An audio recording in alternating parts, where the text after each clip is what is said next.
Welcome to Season 2 of Beneath the Barbell Strength podcast, where we deep dive into the mindset, method, and motivations of some of the most dedicated strength coaches from across the FCS, Division II, Division III, and NAIA level. I'm your host, Colton Haynes, bringing you real in-depth conversations with coaches who are not only passionate about their craft, but committed to developing athletes on and off the field. Whether you're a seasoned strength coach, a grad assistant, an intern, or just curious about how different programs build success through speed, strength, nutrition, and cutting-edge performance, this podcast is for you. We'll cover everything in the from weight room culture to athlete development, strategies, nutrition, technology, and even experiences to help you better your craft as a strength coach. So make sure you follow and subscribe on all platforms such as Instagram, YouTube, and Spotify at Beneath the Barbell Strength Podcast. Let's get into it.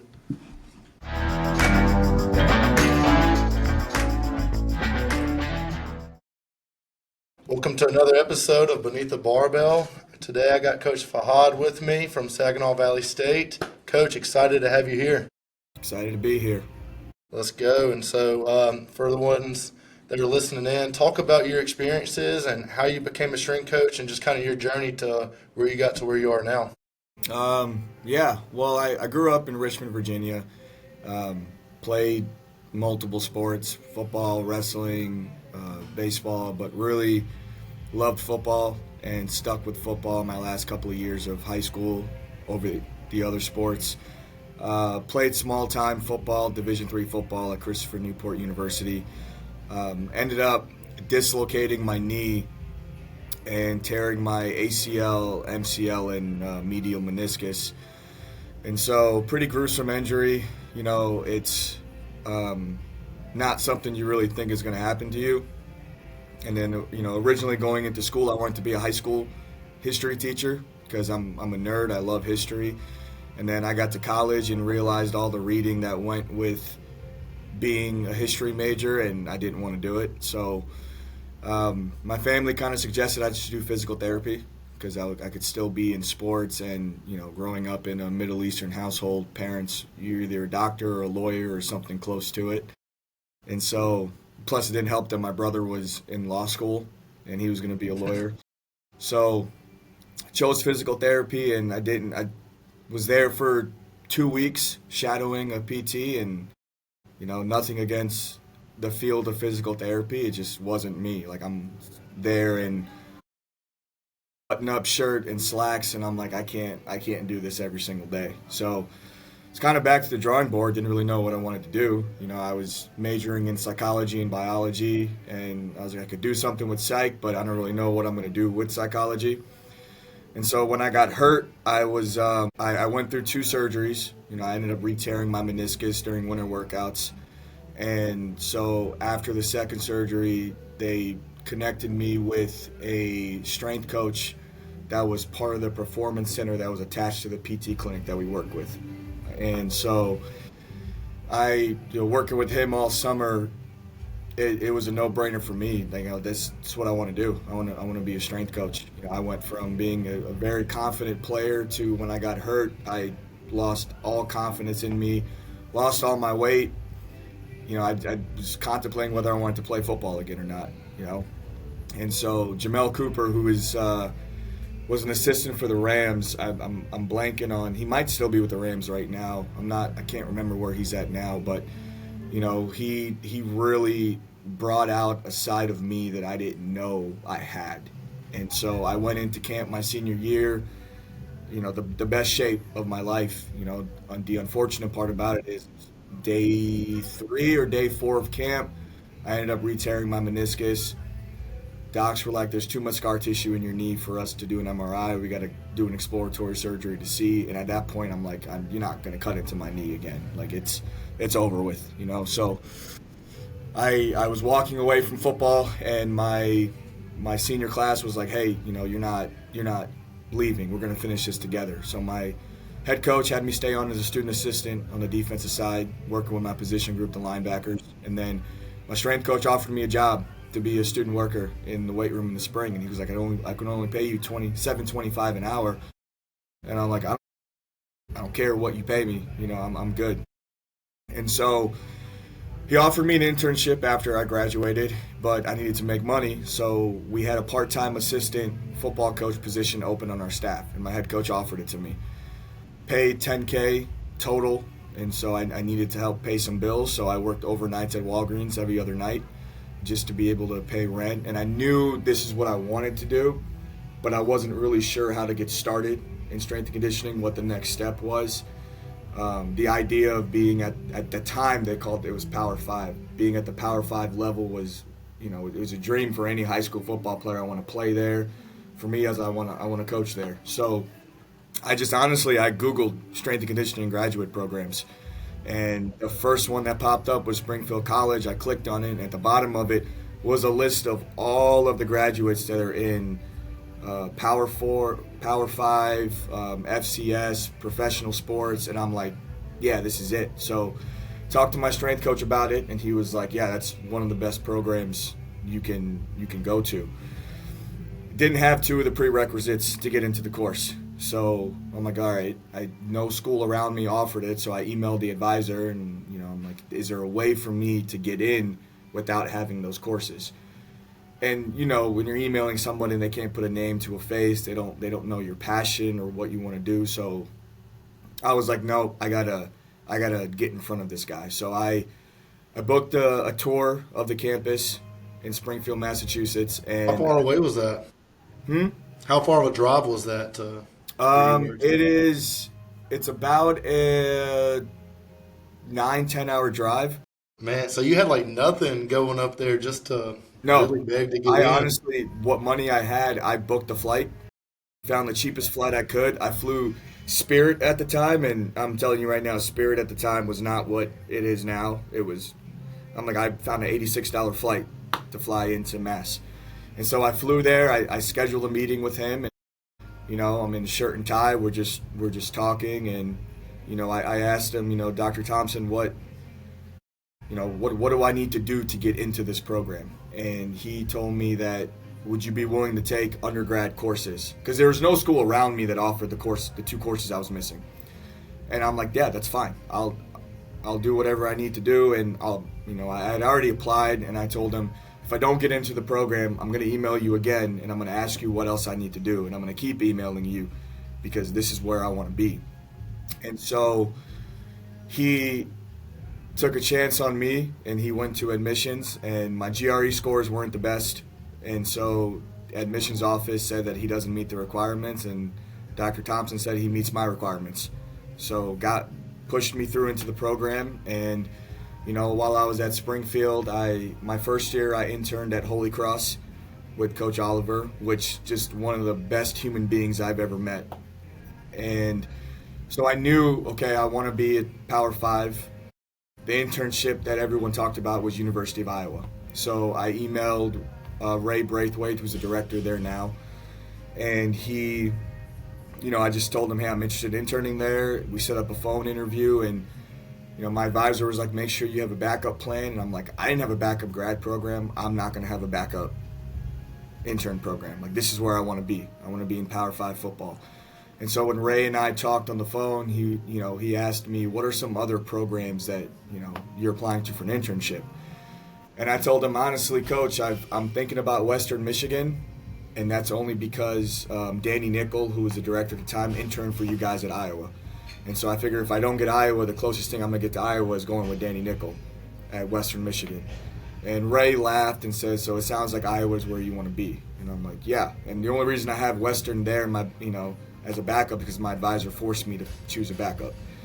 And so, Ray called me the next week and told me that, we're going to take you on as an intern. And I spent the summer of 2016 with Iowa football, which was just, a grueling internship from a curriculum standpoint to the requirements. Chris Doyle, who's the director, is got to be one of the most intense coaches I've ever been around. But, it was just the best experience I had.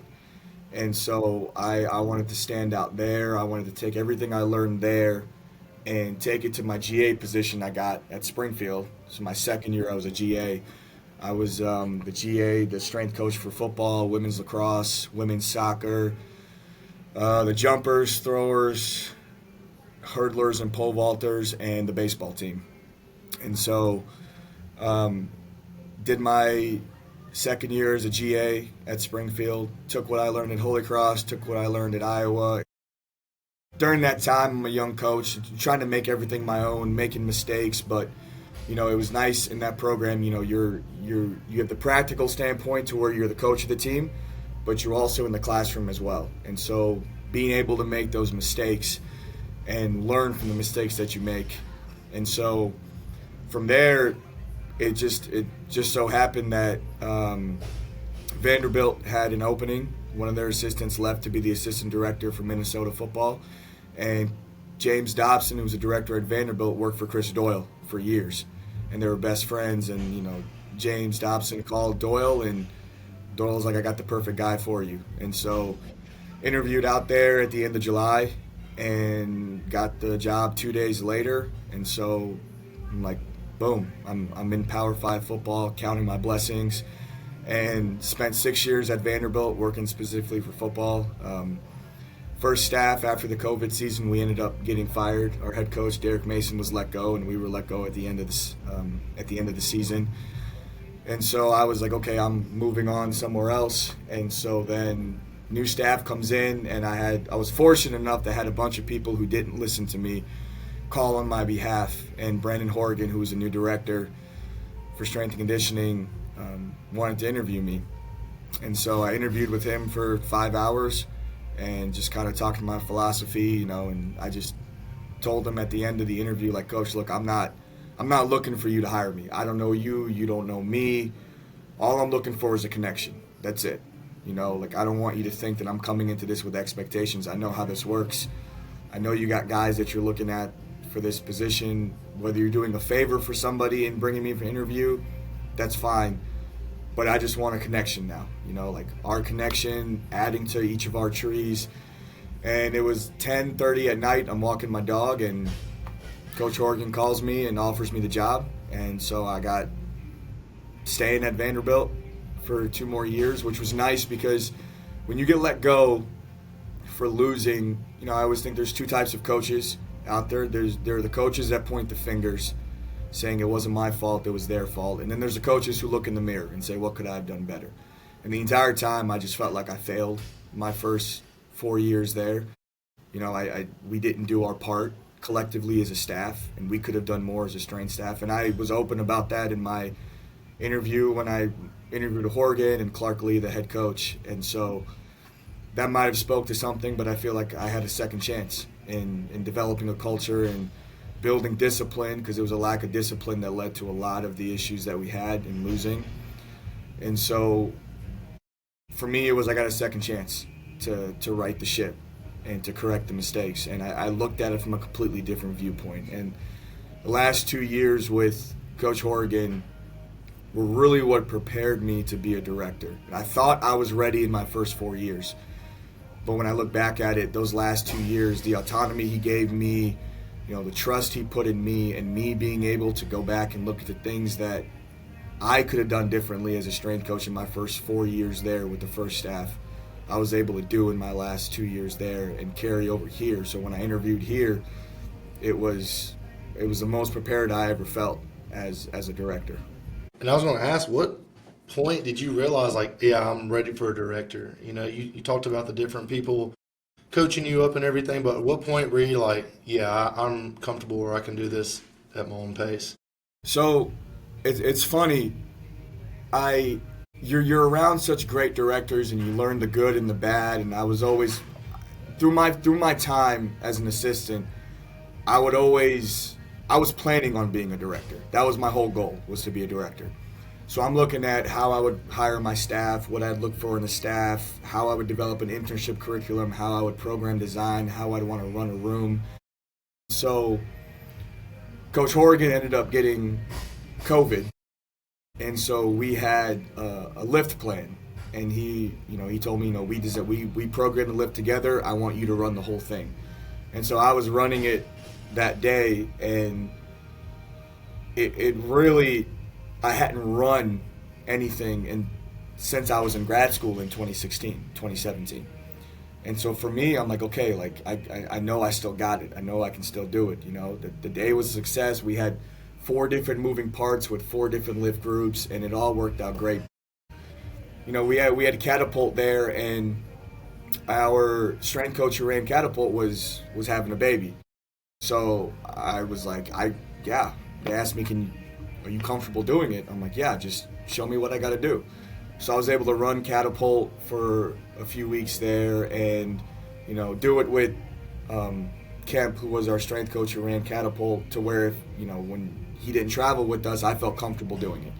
I felt comfortable running it, and so from there it was looking at how everything is done, because I wasn't involved in catapult as much my first 4 years there, really any at all. For me, it's like that's the last piece of the puzzle that I needed, you know. And so when I got the job here, you know, they were asking me about GPS, they were asking me about nutrition and everything, and I worked hand in hand with our nutritionist there. They did most of the leg work, but in tracking body weights and doing all of that, and I'm like, I've done every single thing here besides sit in the director's chair. Yep. So for me, it was that's it. I've done it all, you know. Like, and so when I got here for my interview, you know, I flat out told them, you know, there's you're going to interview a bunch of different candidates, and yes, I know that my background and my resume, being at, you know, the FCS level, interning there, interning at Iowa, being in the SEC for 6 years, speaks for itself. But just because you're at that level doesn't mean you're capable of running the show. And could I have failed? Yes. Can I still fail now? Yeah, I could make mistakes, you know, moving forward after today. But for me, I looked at the entire hiring committee and I told them, look, I know you've interviewed people from all different levels, and a lot of people think that they want the job, but I'm telling you right now, I'm the person built for this job. I played at a lower level. I've been at lower levels. I've interned at FCS, at Power 5, at Division 2, interning at AIC a little bit. Like, I've seen every single level. And so for me, I run it like a Division 1 setting. I don't run it with a Division 2 mindset, because a lot of the coaches I've talked to going into Division 2 and lower levels, I hear a lot of excuses about, well, we don't have this, we don't have that. And it's like, yeah, you're not going to have everything. But a lot of what I'm hearing is what you don't have and the limitations we have. And for me, it's like, I'm not interested in making excuses. I'm interested in finding a way. I tell our athletes all the time, we got to find a way. I tell our coaches and our administration, we got to find a way. I told our administration when I was interviewing here, I'm like, I'm going to ask you to invest and do things that you're not used to doing here. Because we have the facilities, we have all of this, but why aren't we at the top of the conferences, or at the top of the conference for each sport? So I'm going to ask you to invest, and I'm not going to walk away with a no. It's not a no, it's a okay. You say no, I'm like, okay, so how do we find a way? What do we need to do? What do I need to do? Because you telling me no and you giving me excuses is telling me that you're okay with being subpar. And I'm not coming here to be subpar. I'm coming here to change the culture and to provide a winning atmosphere across all sports, not just the top 3 sports that every school has with basketballs and football. You know, so I told them that I'm gonna piss some people off while I'm here. There are a lot of people who are going to be upset with the way I want to do things and with how fast I want things to move. But at the end of the day, it's an arms race in college athletics.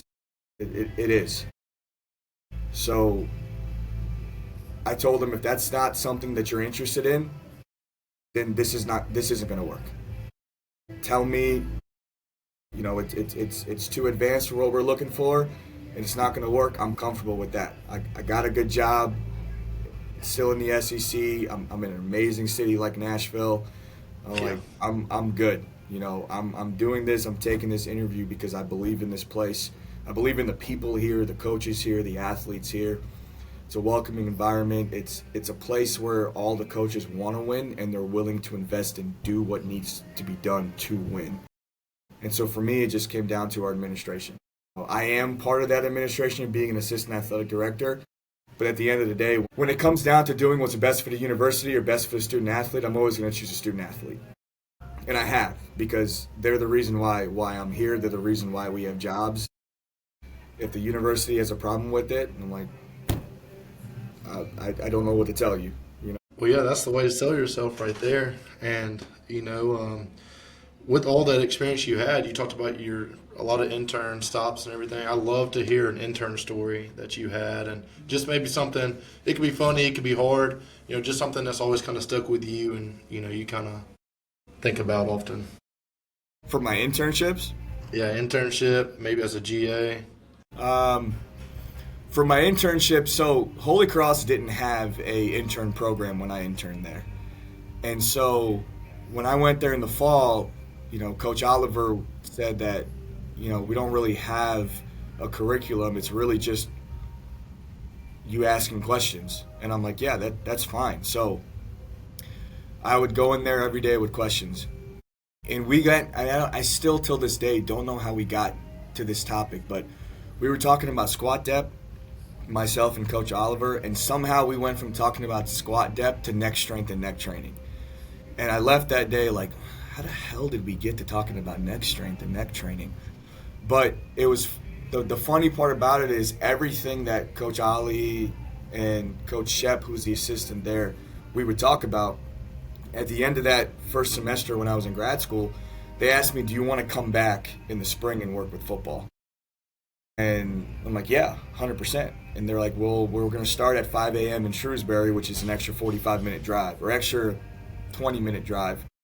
So I was driving an hour or 45 minutes to an hour to Holy Cross. I had to drive an hour 15, hour 20 to Shrewsbury, so I'm waking up at 3:30 in the morning to go work with their speed work there. But I just remember when they were going over the internship curriculum, I'm looking at the binder and I'm looking at everything and I'm like,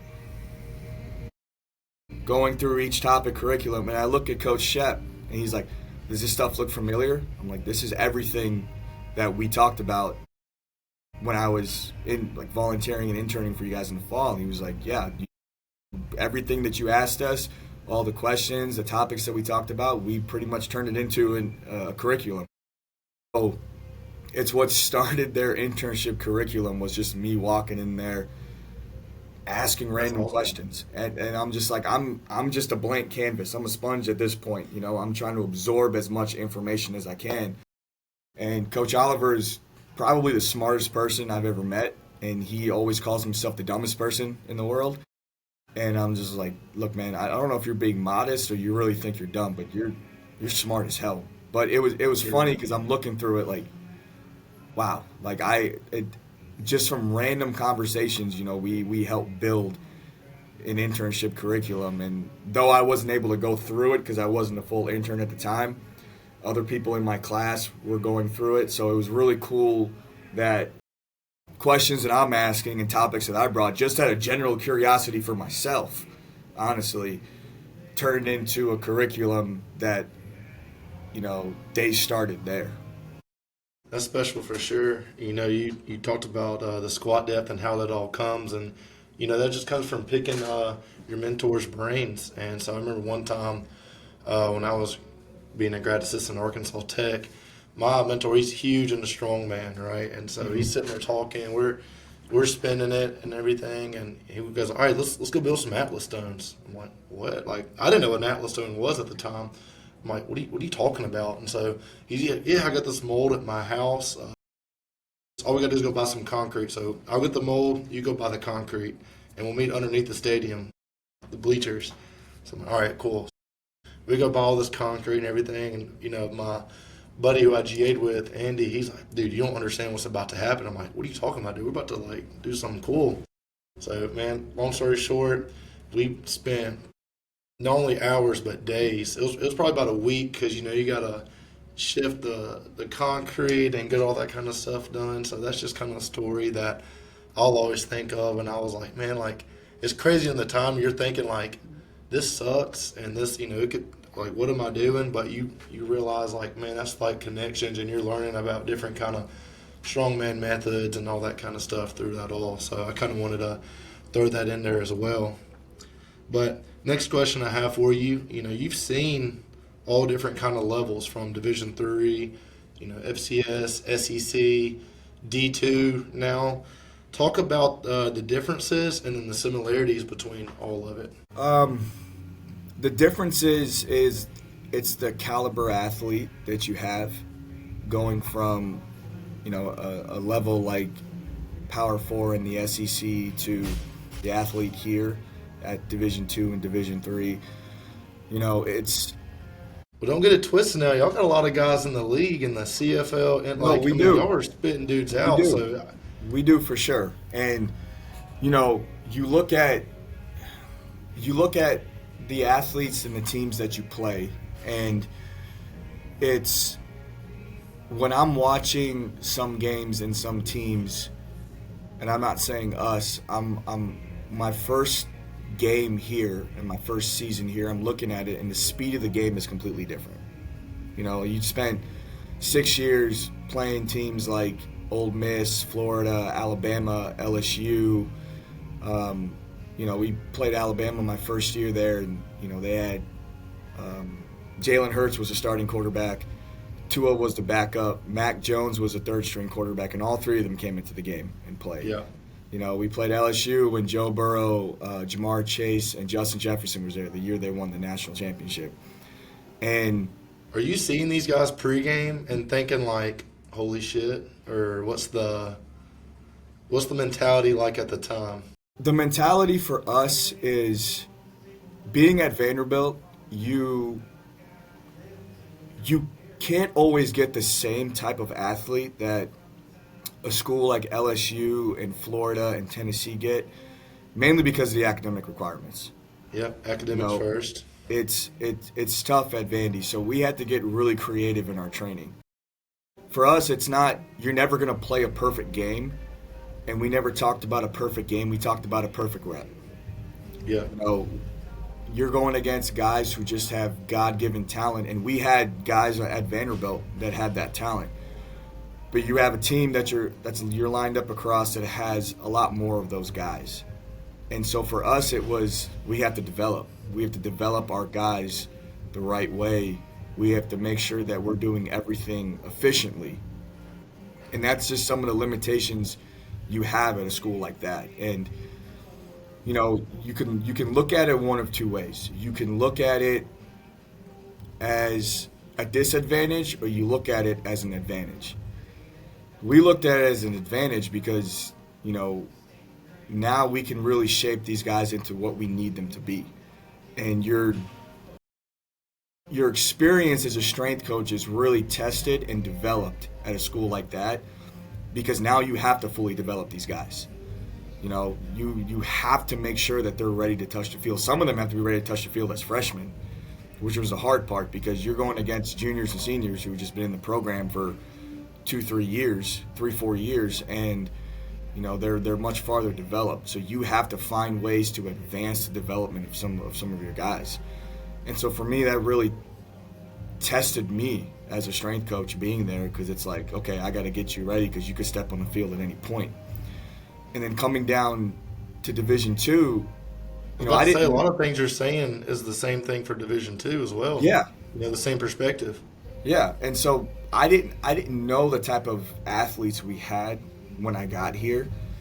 And so for me it was, okay, I got athletes with the same mentality as we had at the Power 4 level, at Division I level. They're just 2-3 inches shorter. That's really it. Or they don't weigh as much as they did in a Division I program. So for me it's, okay, how can I develop these guys the way I developed them at Vanderbilt? I got a quarterback who, if he was 6'3", he would be in Division I, but instead he's 6 foot. And you got receivers who are going Power 5 too. So the talent is there. The talent's all there. It all comes down to the development. So for me, that's why my mentality was always to run it and train them like a Division I program. To not, we're limited in space, but we're going to utilize the space that we have to be efficient in everything we do. And at the end of the day, it comes down to the genetic potential that the athletes reach. If you train them the right way, they're going to reach that genetic potential. So the caliber of athlete coming in is different, because of a size standpoint, a stature standpoint. It doesn't mean you can't develop them to get there. You just have to find and have the right ways to do it. And so we have the guys with the same mentality. We just have guys that, from a caliber standpoint, they're just, they're not as big coming in, or they're not as tall coming in. All right, that's fine.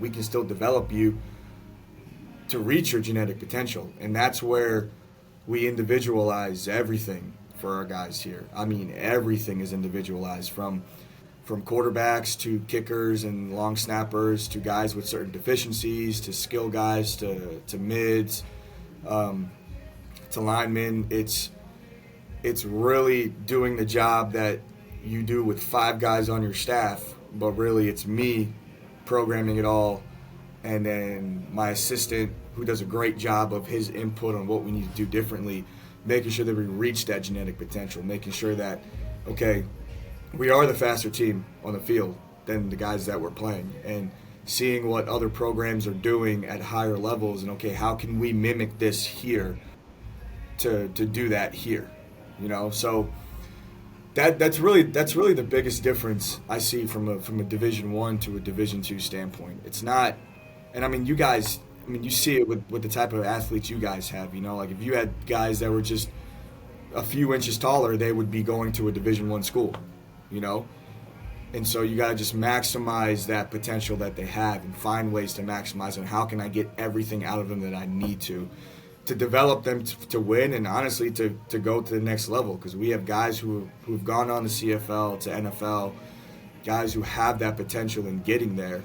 We just have to make sure that we're maximizing our time that we have with them. Man, that's awesome too. So before we get into the nuts and bolts and what everyone wants to hear about programming, I was going to pop an energy drink open. I was going to ask you, what is your all-time favorite flavor before we get going? C4 Orange Slice, all day. If I could pick one, it's a C4 Orange Slice. Always will be. So what I like to do is always start up with the I always like to start up with where we are currently in our situation. So right now we're in the summer. You talked about starting June 3rd for your off season. Talk about what is your approach and your programming, maybe your methods, that your philosophy, as much as you can get into about the off season as you can get in the summer portion. So obviously no school, nothing's going on. How many times are these guys coming in to lift? What are the times? So we lift in the summer. We lift 4 days a week. We'll go Monday, Tuesday, Thursday, Friday. We start with speed, we go into the weight room, and then we have conditioning. And so, to be honest with you, 99% of our team is here training in the summertime. So they got jobs that they work on campus. Some of them are taking summer classes if they need to. But really, that was one thing that I had to get accustomed to coming from Division I, is all the guys in the summer are enrolled in courses, so they're getting scholarship money. Not everybody here is taking a class. So guys will work on campus, and we'll have 2 groups, one from 6 to 8 in the morning, which is roughly around 55 to 60 guys in that lift group, and one at 8 in the morning, which is, honestly, I'm lucky if I can fill 20 guys in that spot.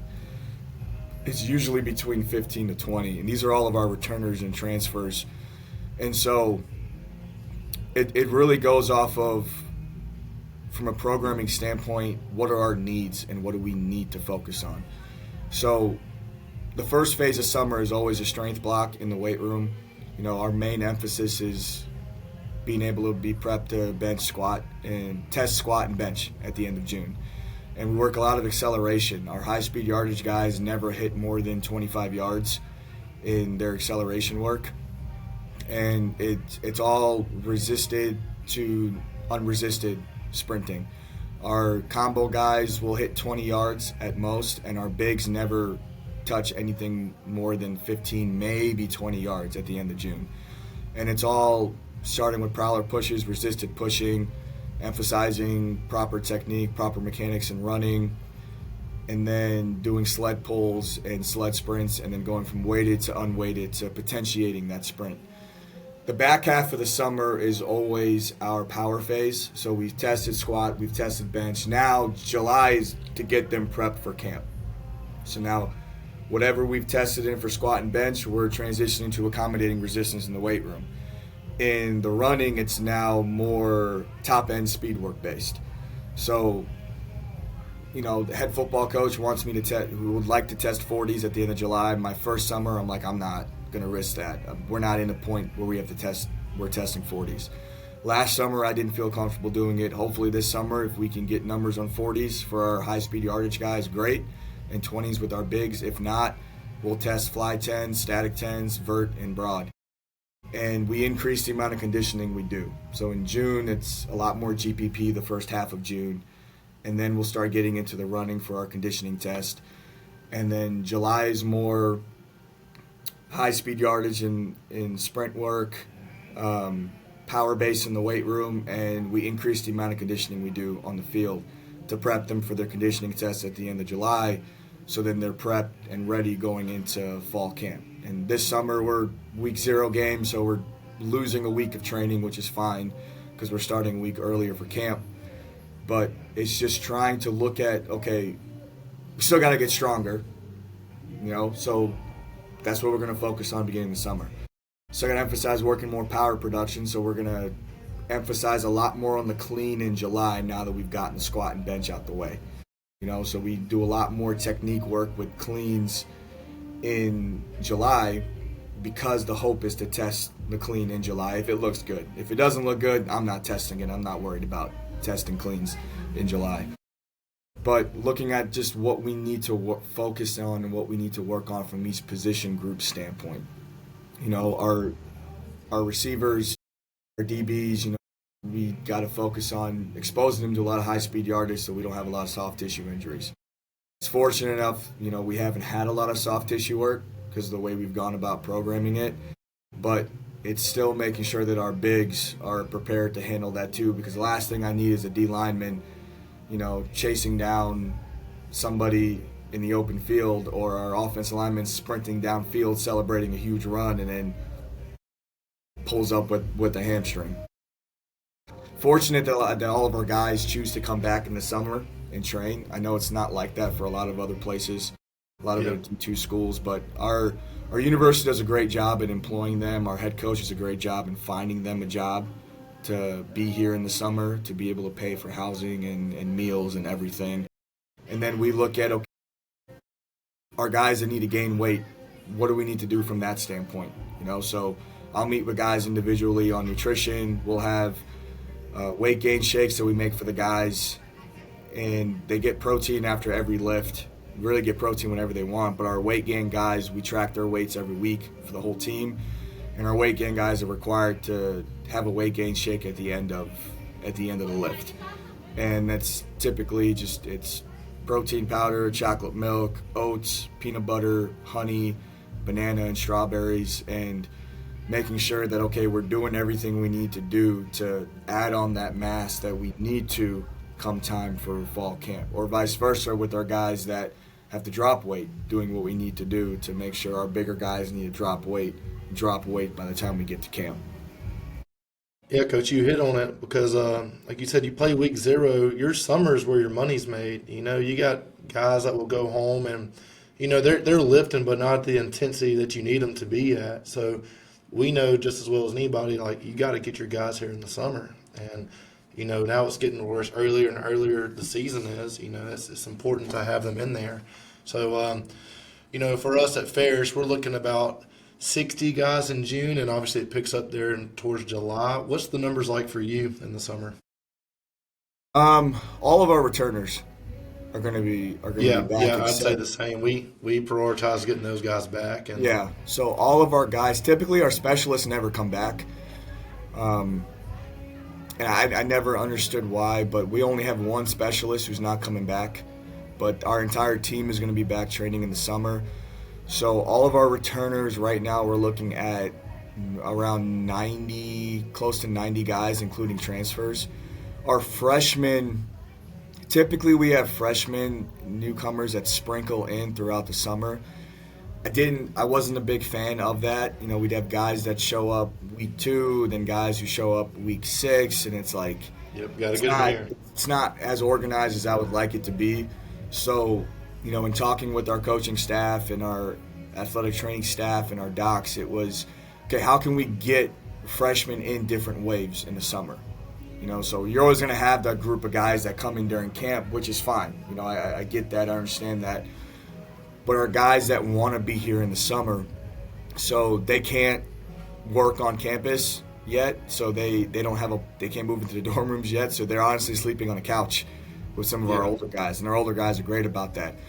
But we'll have a wave in June of freshmen who will come in. Some already got their physicals done in April. Some will get their physicals done the first week that we train the returners, so we can do a proper eval as a strength staff in the weight room with them. It's not just we have 60 guys in this group and I got to pull 4 guys off of this rack because I got 4 freshmen that got to be on this rack, and I lose a coach to evaling them. Now I'm trying to watch those guys and watch the entire room. So we're going to bring them in different waves in the summer. So we'll have a June wave to where we'll get the physicals, paperwork, compliance, everything done. We'll eval them as an AT staff and a strength staff the first week of workouts, and they'll start a developmental program the second week of June. And then we'll have a second wave after 4th of July week. Those guys will come in, same thing. We're going to eval them that first week, and then they'll start a developmental block, in the back half towards June. So when we get to camp, it's not us teaching 35, 40 freshmen, while we have them on 6 racks here and the older guys over here. Now those guys are sprinkled in with the older guys. They'll have a different program, but they can still be in with the older guys because they know how the room runs and everything. And we'll have a smaller group of freshmen. We can hopefully block out a separate time of the day to train them. So it's a lot to fit in for just 2 lift groups in the summer. It's not ideal. I don't like 6 a.m. workouts. I've never been a fan of doing it, but because of our guys having to work at 8, it's either, okay, I'm going to bring a bulk of guys in at 6 a.m. and have 55 to 60 guys in here lifting, or I'm going to bring them in at 6 p.m. Yeah. After some of them have worked outside on grounds, some of them are laying concrete, some of them are just mopping floors and in the dorm rooms, and it's not as labor intensive. I'd rather get our work done early in the morning and make sure they have the rest of the day if they want to come back and do field work, OTAs, player-led, 7-on-7 work. But the thing about our guys is, and I love it, I always find a way to challenge them. And my first summer, that first lift group, we weren't getting all of the work done in the weight room. And I'm thinking I'm not taking away from the lifts. I challenged them. I'm like, guys, we have to move more efficiently. We have a lot of bodies in here. We don't have a lot of time in here to do it. So I want to make sure we do efficiently. Otherwise, I got to take stuff out of the lift. As soon as I told them that, they all shook their heads. Hell no, coach. Can't do that. So it went from an hour in the weight room to us not even finishing because I got like 4 or 5 guys at a rack to 45 minutes, we're getting everything done. Yeah. My first summer, we're going 6 to 8, the full 2 hours, and I'm letting them out at 8 o'clock. To last summer, that first group was done by 7:30 because they're moving more efficiently. They know how we need to operate in this weight room, and so they maximize the time they have in here. So now it's okay. So we can do more work, and credit to them. It's on the hop everywhere they go. They're efficient in every single thing that they do. If a guy's lagging behind, I don't have to say anything. Like the 15 other racks are on their asses telling them, hey, you got to hurry up, man. Like, we're not waiting for you. Like, we're going. So those guys are moving more efficiently now. So it's a lot of credit to our guys, man. Like, they know how I want the room to operate. They know, like, we got a lot of work we got to get done. And so they've done a great, great, great job. And just, to me, it's like, I'm looking around like, should we do more or should we just cut it an hour and a half, you know? Sometimes less is more, but I'm like, no, we're just going to cut it here. You guys are doing a great job. We're just going to maximize the time that we have. Now, are y'all going 4 or 5 times a week that week? Or y'all going, for us at Ferris, we're going, it's ideal and not. There's pros and cons to it. So we're going Monday through Thursday and giving them all Friday so they have a long weekend. I've done it at other schools too where you go Monday, Tuesday, Thursday, Friday, and I've always called where, hey, Friday everybody's going on vacation, they're trying to dip out and go home early too. So this year and last year here at Ferris, we've done Monday through Thursday, and I know it's important to get them that rest there in the middle, but we go 4 times a week that way, and then they're also doing their field stuff on Friday as well if they're there. But for us, we're going 45 minutes outside doing the speed work, and then we come inside and hit the other 45 minutes in the weight room. And again, like I said, 4 times a week. How does that look for y'all? Well, typically, I spent a lot of time on the warm-up. The biggest thing I noticed here when I first got here was hip mobility was non-existent here for us. So for me, I'm a proponent of I'll cut down the speed work to throw more stuff into the warm-up that we need. The stuff that we'll throw it into the lift, but if we need more in the warm-up, I'm going to add more into that warm-up. So we typically spend with warm-up and speed, it's anywhere from 35 to 40 minutes. We'll transition in the weight room. I usually like to cut the lift at 50 minutes in the weight room, and I'd like to get the conditioning done in max 30 minutes. And it's always a clock that, we're running the transition time. I tell them, like, look, we got 5 minutes, we got to get in the weight room. And our guys are like, 5 minutes, Coach, that's too much time. I was like, all right, 3 minutes. And I have a stopwatch, I start the timer. And the first week always takes the longest because we have to go over the new card and everything.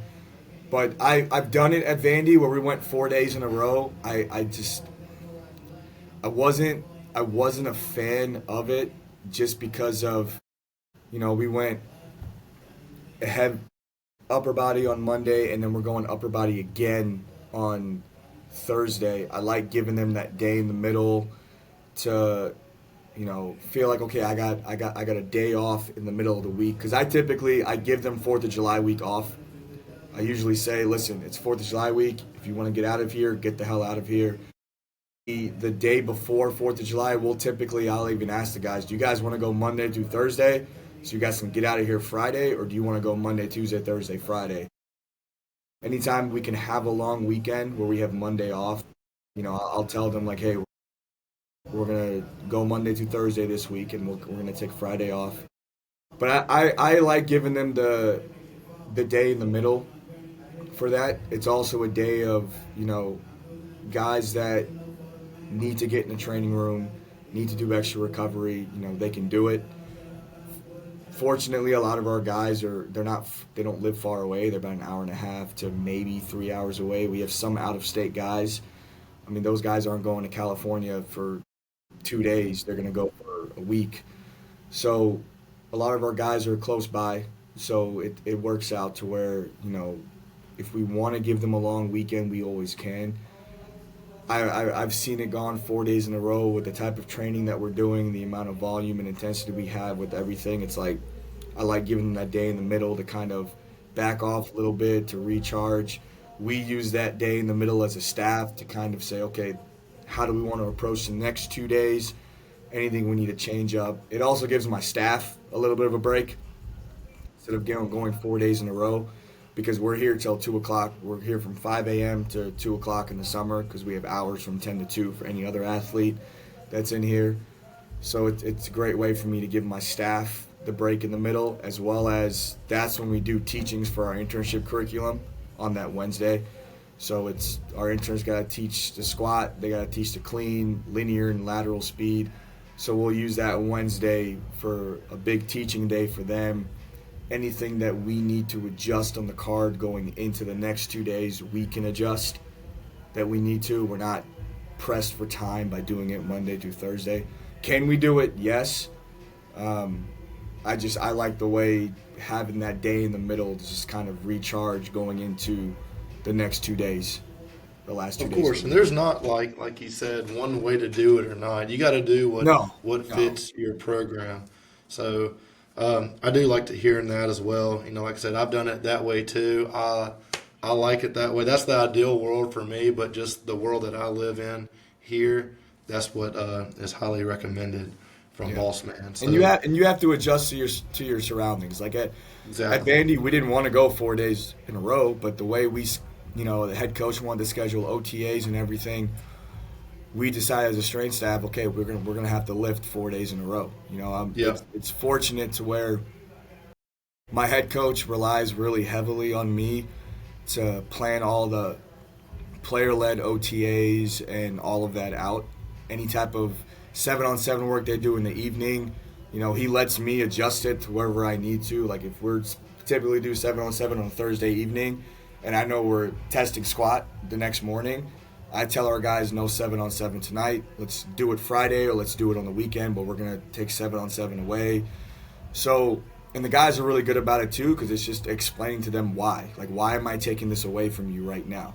It's why my head coach just it's an awesome situation to where we sit down, we look at the calendar for the summer, and he's like, all right, man, what are you thinking? We look at the calendar for fall camp, and he's like, all right, what are you thinking about lifts? When do you want to throw these lifts in? Coming back from away trips when we have long trips. I'm always on the bus with him, and he and I are always sitting there talking. We'll always recap the game. Coming back, win or loss, we'll recap. Or he'll call me the day after a home game and be like, hey man, so tell me what you saw out there. Anything we need to adjust in practice. And he knows I'm not a yes man. He and I don't always see eye to eye on everything, and you shouldn't, in my opinion. We've got into moments to where we're just heated with each other, but it always ends in I understand what you're saying, but I don't agree with it. It's either me saying it or him saying it. And I tell him all the time, that's fine, coach. I don't need you to agree. We don't need to agree on everything. We just this is just my opinion. You have to know where I'm coming from in this. And we haven't had a lot of those. He trusts me fully on everything that we need to do. If I feel we got to pull back a little bit in practice, I'll make the suggestion. And I tell him, look, coach, at the end of the day, it's your program. My job is to help you succeed. My job is to help you win. And if you want to do it, great. If not, we'll pull back from the weight room. And he's always like, I don't want to pull back from the weight room. No, I don't want you to stop what you're doing. We'll pull back a little bit in practice. And he's real good about it, man. He and I see eye to eye on a lot of things.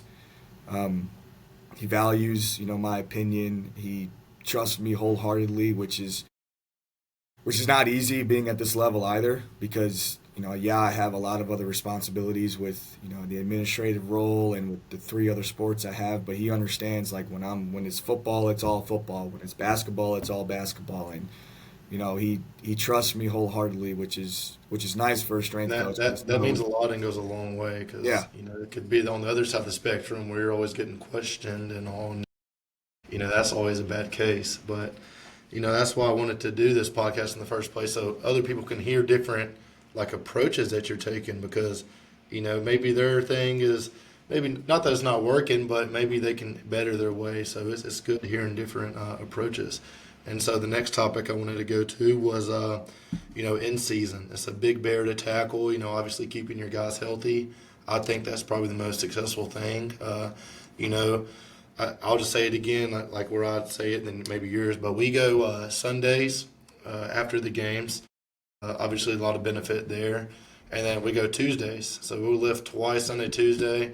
Our Thursday is where we're kind of do an active recovery day. So it's not really weightlifting per se. It's a lot medicine ball, maybe some mobility stuff as well. And, getting our guys that are playing a lot of snaps doing that. Now, development group and all, we'll talk about that as well too. But, in season, twice a week, obviously maintain it as long as we can.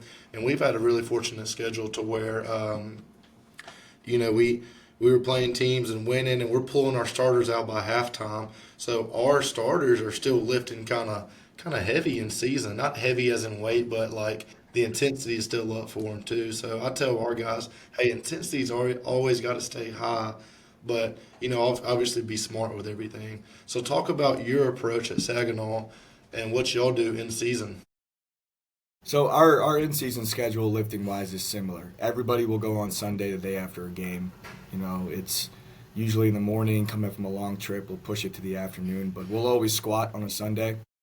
I'll take extra time in the warm-up, especially coming back from a long bus ride. with our Are returners. y'all doing like offense, defense, We do. So development, or y'all, how do y'all break it up? Our Devo guys will lift first. Then our offense will lift, and our defense will be in the training room, and then we'll flip it at that point. Yeah. So we start with a Devo lift, and then with our offense and defense, with our travel squad, for me I tell them that the intensity of the lift still has to be there, but the volume's always backed off. Yeah, So agreed. I typically like to hit anywhere from 85 to 90% every 4 weeks. Now, that's only for a single, just so we're still touching that weight. It doesn't always work out that way with everybody. Some guy, we could have a running back or starting running back, got a lot of snaps, a little beat up, to where he's supposed to hit 85% today, but he unracked 65 and it feels like 85. Yeah. So I know a deload's coming next week, so I'll typically back him off that day and then load the rest of the guys. And then when the rest of the guys deload, he'll hit his 85% and then we fall back in line. And it's really, if I got to back off some guys in that lift, I'll back off some guys in the lift. I'll look at the injury report. I'll look at our guys, because being at the games, you can always see the wear and tear they had that Saturday, to have a plan of action going forward into it. So Sundays are those days, and we'll usually hit some striders at the end and do a little cool down stretch before they go to meetings, because they're going to be sitting down the entire time. Tuesdays we have our second lift. Our Devo will lift in the morning on Tuesdays, and our older guys will lift after practice on Tuesdays. If they have class conflicts on Tuesdays, they'll lift after practice on Wednesdays. So, and the guys that can't because of class conflicts, they'll sprinkle in. It's usually like 2 or 3 guys that got to come in during the day to get their lift in.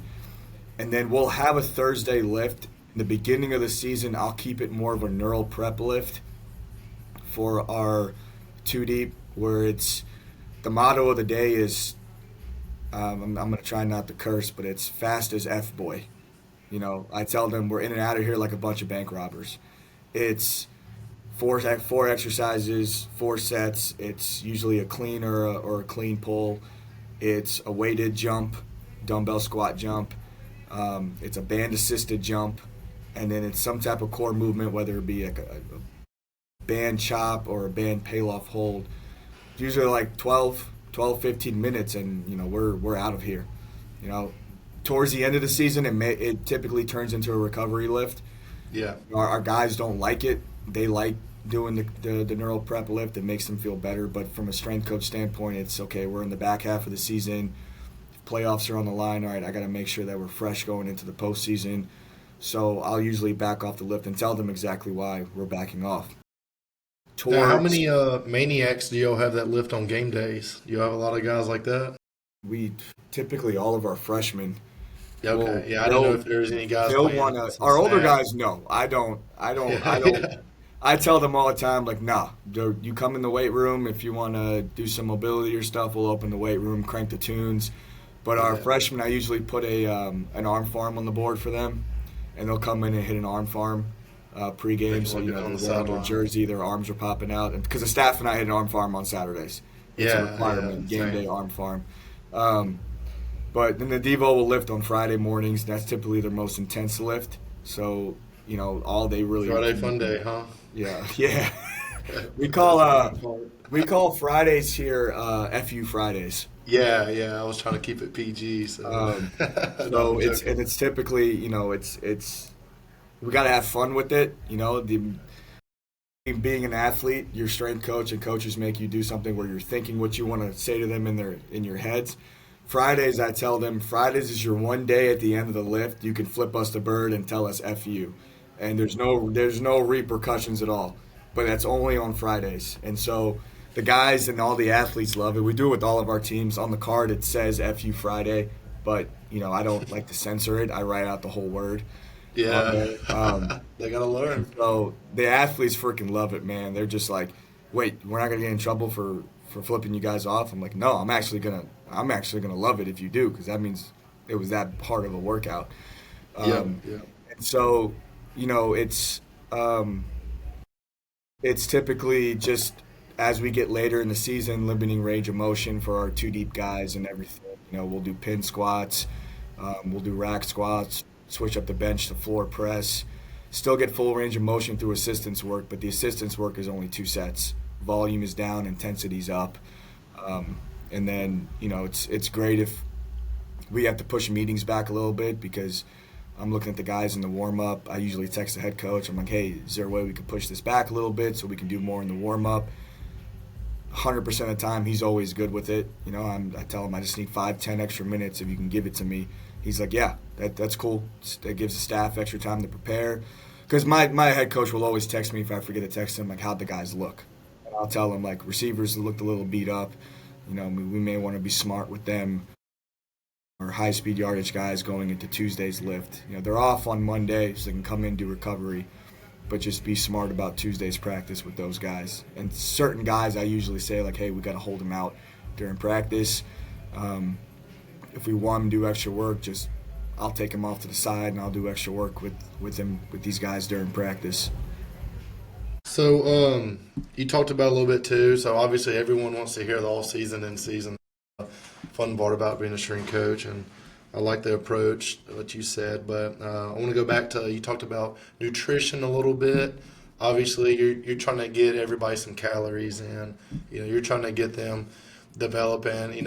I might be completely wrong, but I see the biggest difference between D1, D2 is what they're eating. Yeah. We went to Notre Dame the other day, and there's a huge room about the size of our weight room just of food, And so what are you doing as a strength coach and the nutrition approach to it, and, obviously educating them? Just kind of go through everything you do. So we'll buy protein for the guys. Our head coach pulls it out of his budget, and he's really good about it. I try not to spend too much on it, but it's a requirement for everybody to take, and he's typically good about it. He just goes, just tell me how much I'm spending a year on protein. We have our men's and women's basketball coach started doing it as well, and our women's lacrosse coach does it, and our volleyball team is going to start doing it as well.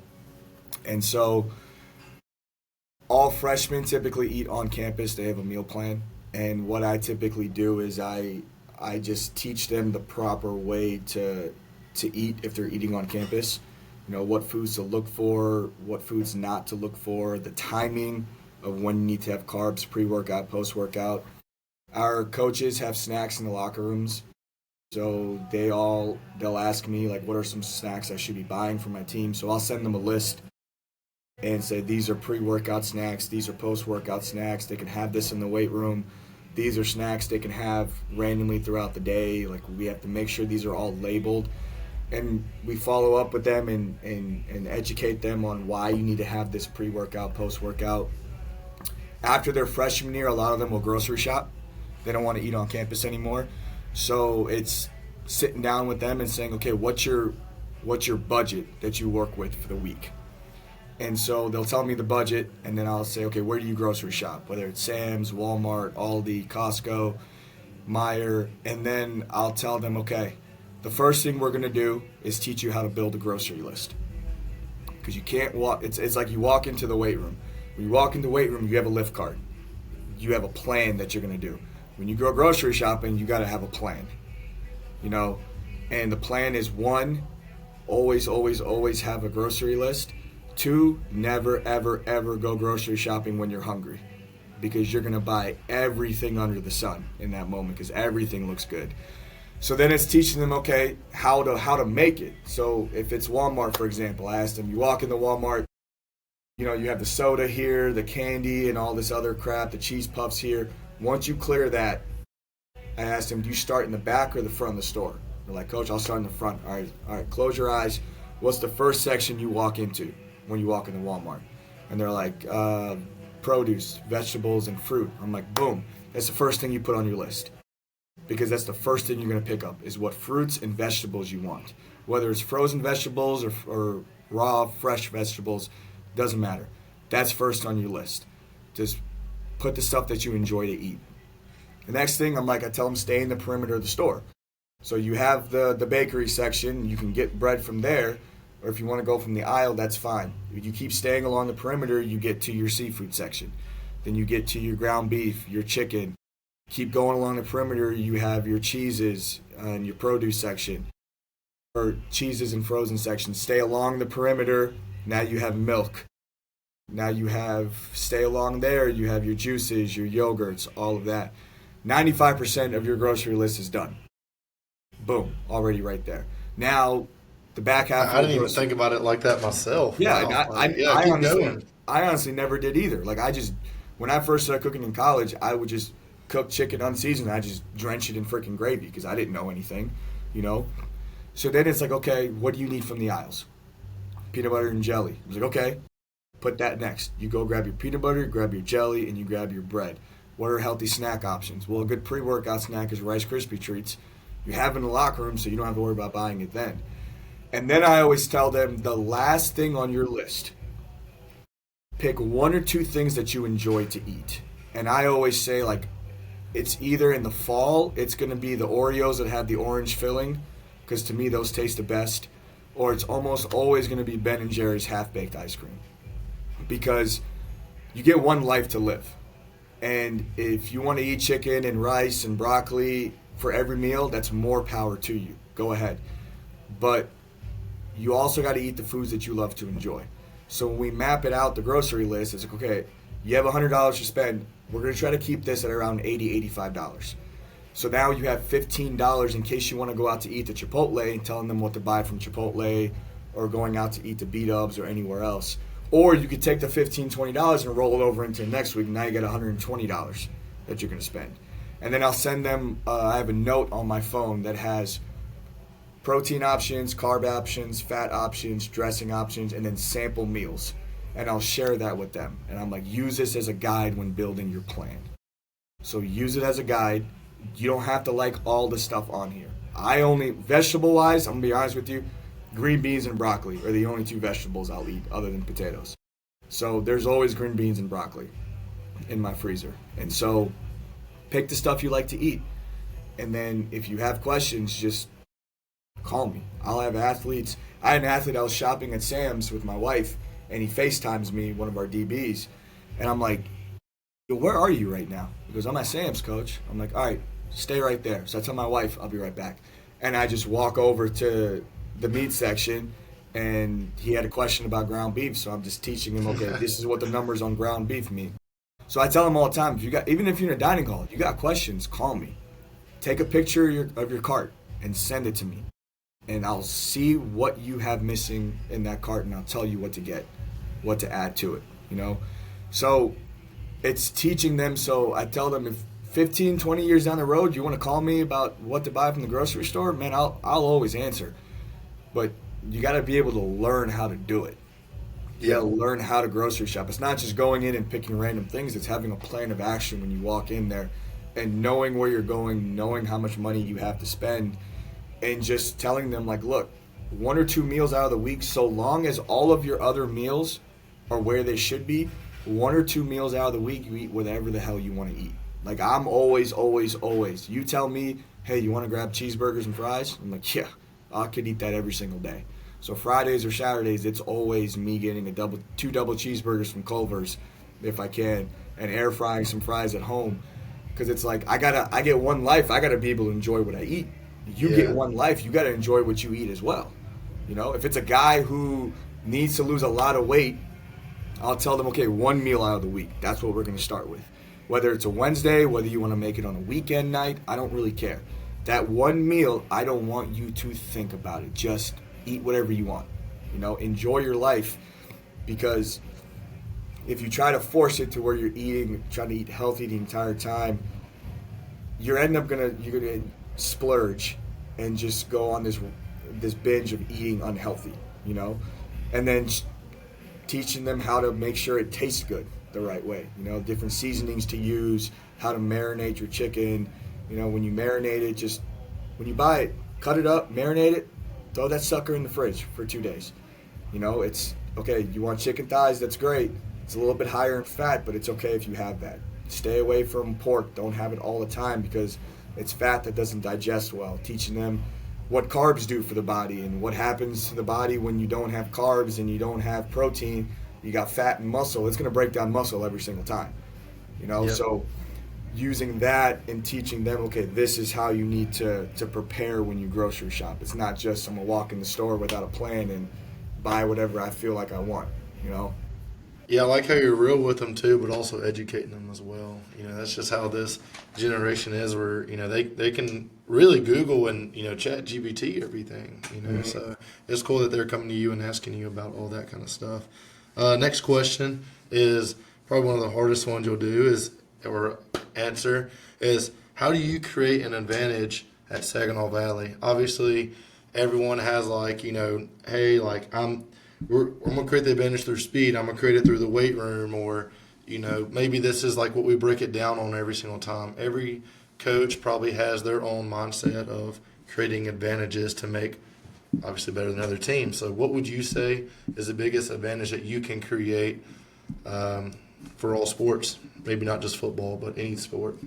I mean, it's our motto and it's honestly an easy one. It's our motto in the weight room, and what I had coming into it. It's discipline in the details. In every little thing you do. From resetting the weight room to the warm up to putting your sheet away. Discipline in the details. I tell all our athletes, when you walk into a room, you leave that room better than you found it. If a chair is not pushed in, doesn't matter if it wasn't your chair, push it in. When you're leaving a meeting room, push that chair in.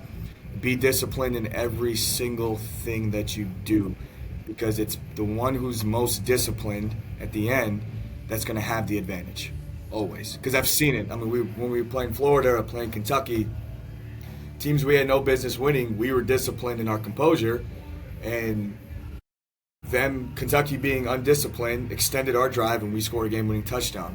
Florida being undisciplined had them back up 15 yards to Anthony Richardson having to throw it through the uprights, throw a prayer, and he didn't know how strong his arm was, I guess. Throws it out the end zone. It's just being disciplined, because at the end of the day, no matter whether it's here in school or when you leave this safety net that we call college, the real world, if you're undisciplined, it's going to punch you in the face. Always, always, always punch you in the face. Here you get second, third, and fourth chances. There's repercussions to being late. You're late to your job too many times, man, you're fired. And now you can't pay the bills. So I always say you have to be disciplined in everything you do. You sound off in everything you do. You make sure you reset the rack the right way. If you have a band put up, make sure you double check your rack. If something's not put up, I'm like, who was at that rack? If I know a team was in here and they left something out, we take a picture, we put it in their group me. I'm like, somebody better come back and clean this up, because I'm not here to clean up after you. Yeah. Basketball girls spilt protein when they were trying to get it out of the bags here on my table. I took a picture, sent it. I'm like, I don't care where you are in campus or in Saginaw right now. I'm not cleaning up after you. You better come back and clean this up off my desk. And so it's just preaching discipline in absolutely everything. If we have a question, and I say, are there any questions? And they give you blank stares. I'm like, it's a yes or a no, or it's a question. It's not just a blank stare. Yeah. Or they say, no, sir. I'm like, look, speak. Make eye contact with me when you're talking to me. Don't talk when a coach is talking. Don't talk when another teammate is talking. When you're talking, I give you the respect, and I'm disciplined enough to look you in the eyes and keep my mouth shut.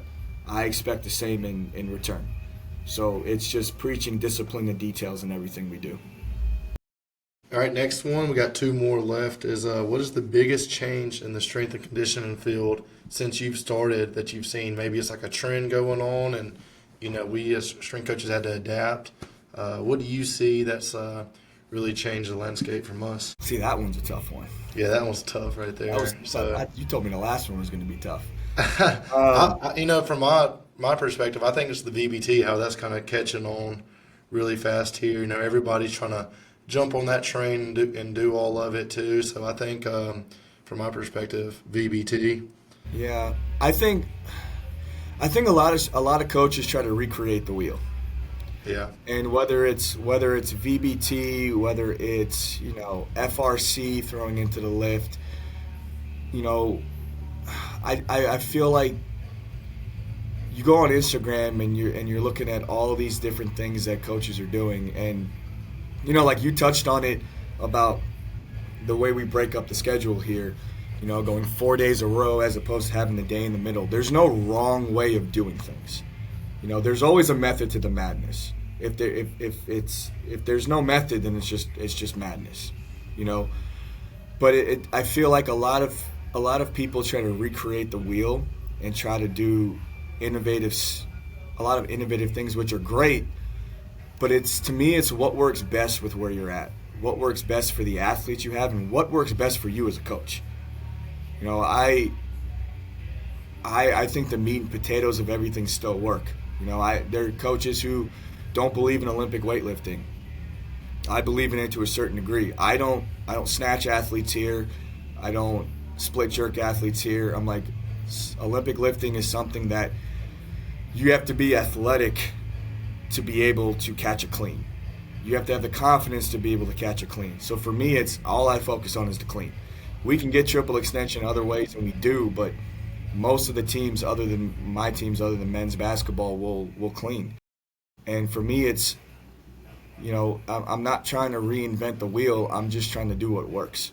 And you can find a bunch of things online, whether it's contrast training in the weight room, contrasting from the weight room to doing sprints. I've tested it all out. I never give anything to athletes I don't test out on myself or my staff test out, because if someone's going to get hurt, it's going to be me, not my athletes. But and it may be an unpopular opinion, me saying people are trying to reinvent the wheel. That's fine. I don't really care. I feel like the meat and potatoes. No, I agree too. Still work, man. Like it's worked before. It works now. You can change it up in different ways if you want, have different variations. But I just feel like everyone wants to try to find,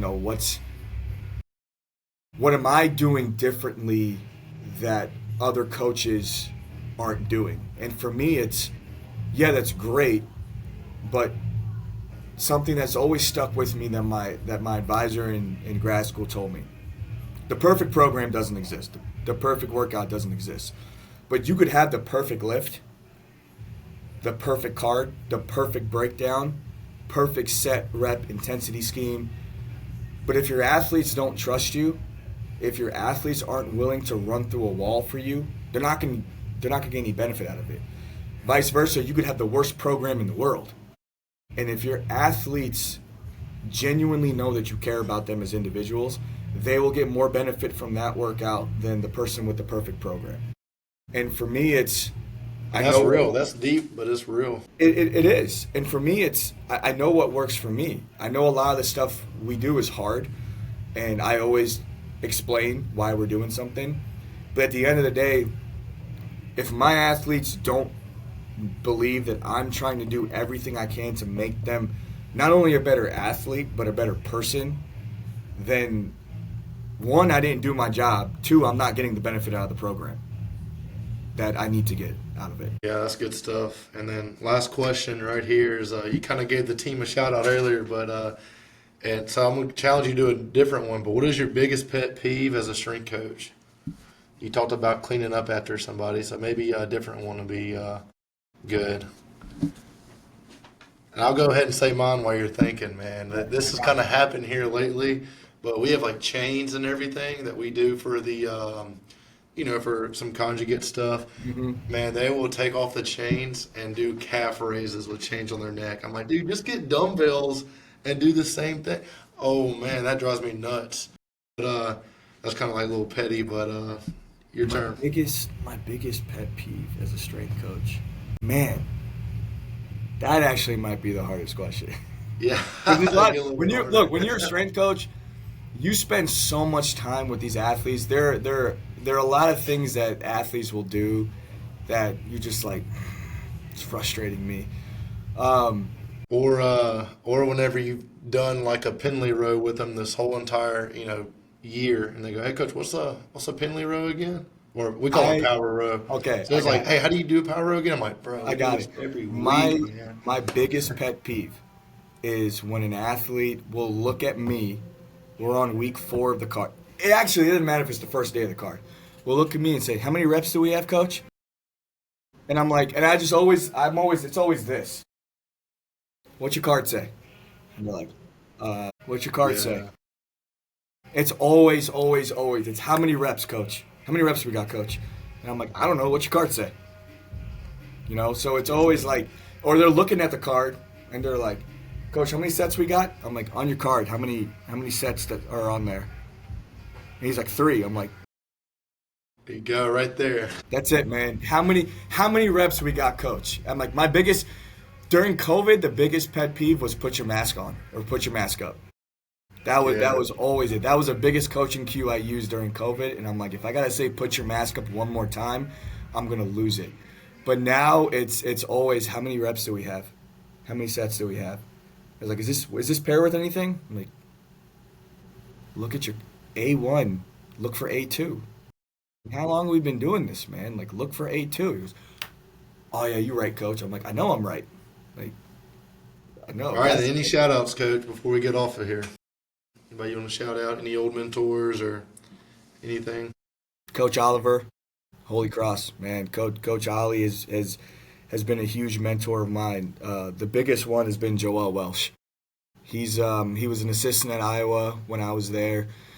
He was a director for Central Michigan football, and when McElwain retired, Joel did such a great job there. They moved him into an assistant AD role, which I never thought he would do. But the first person I always call whenever I have a question, man, it's Joel. Joel was the one who, when Saginaw called me about setting up an interview, I called him. I'm like, man, look, what can you tell me about this place? What can you tell me about the GLIAC that you know?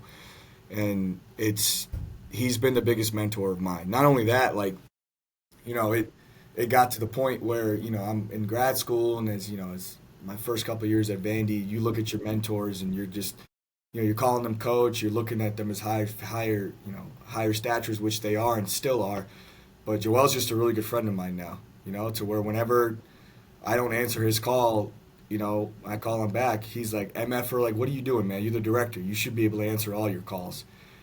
And so he's just a great relationship that he and I have just developed. And, any time I can't figure something out on my own, and I've tried every single which way to answer questions on my own. If I can't, I already know. First person I call is him, and then we figure it out. I'm like, man, why didn't I think of that?